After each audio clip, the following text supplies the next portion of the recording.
ரயில் news viewers அனைவருக்கும் வணக்கம்.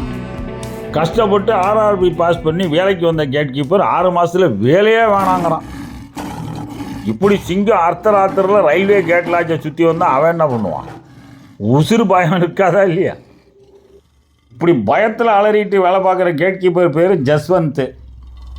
குஜராத் மாநிலத்தில் பிப்பாவா போர்ட்டுக்கும் லிலியா மோட்டார் ஸ்டேஷனுக்கு இடையில இருக்குது இந்த ரயில்வே கேட்டு. இந்த ரயில்வே கேட்டோட நம்பர் 31.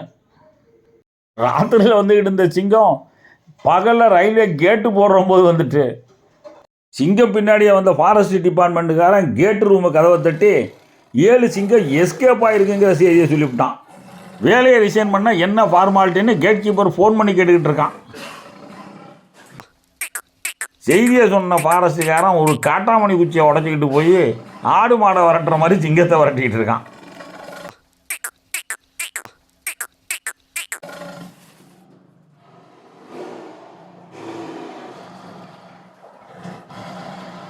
குஜராத் சௌராஷ்டிரா ரீஜனில் உள்ள சிங்கங்களாம் எல்லாம் ஆசிய சிங்கங்களாம், மொரட்டு சிங்கங்களாக இருக்கு எல்லாம்.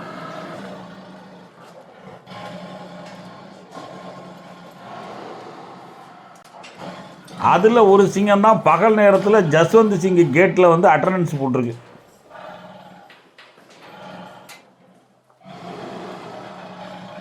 ஃபாரஸ்ட்டுக்காரன் என்ன பண்ணுறான்னு ஜன்னல் வழியாக எட்டி பார்த்து அதை வீடியோ எடுத்தது இந்த கேட் கீப்பர் தான். அந்த வீடியோ தான் இது. காட்டாமணி குச்சிக்கு பயந்துக்கிட்டு சிங்கம் பல்சா போகிறத பார்த்துட்டு கேட் கீப்பரு பயம் தெளிஞ்சு கொஞ்சம் லேசாக வெளியில் வந்து எட்டி பார்த்தான். ஏன்னா இது சிங்கம் ஒன்றும் பண்ணாதான்னு கேட்டிருக்கான். சிங்கம் பசுமாடு மாதிரிடா, அது ஒன்றும் பண்ணாது, புலி சிறுத்தைதான்டா டேஞ்சரான அனிமல்னு சொல்லியிருக்கான். அதுக்கு பசி வந்தால் கோபம் வந்தால் தான் ஏதாவது பண்ணோம் அப்படின்னு ஒரு செய்தியும் சேர்த்து சொல்லிட்டு போட்டான். போன சிங்கம் திரும்ப வருமானு கேட்டிருக்கான். வரும், ஆனால் வராது அப்படிங்கிற மாதிரி ஒரு பதிலை சொல்லிட்டு போட்டான். தண்ணி இல்லாத காட்டில் போஸ்டிங் போட்டால் கூட பரவாயில்ல, இந்த மாதிரி சிங்கம் உள்ள காட்டில் போஸ்டிங் போட்டானேன்னு அவன் புலம்பிகிட்டு இருக்கான்.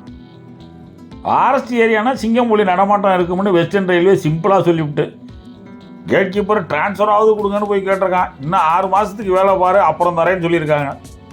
இன்னும் 6 மாதத்துக்கு நான் உசுரோடு இருக்கணும்ல அப்படின்னு அவன் சொல்லிகிட்டு இருக்கான். இந்த வீடியோ பிடிச்சிருந்தா லைக் பண்ணுங்கள், மறந்துடாமல் சப்ஸ்கிரைப் பண்ணுங்கள், ஷேர் பண்ணுங்கள். வணக்கம்.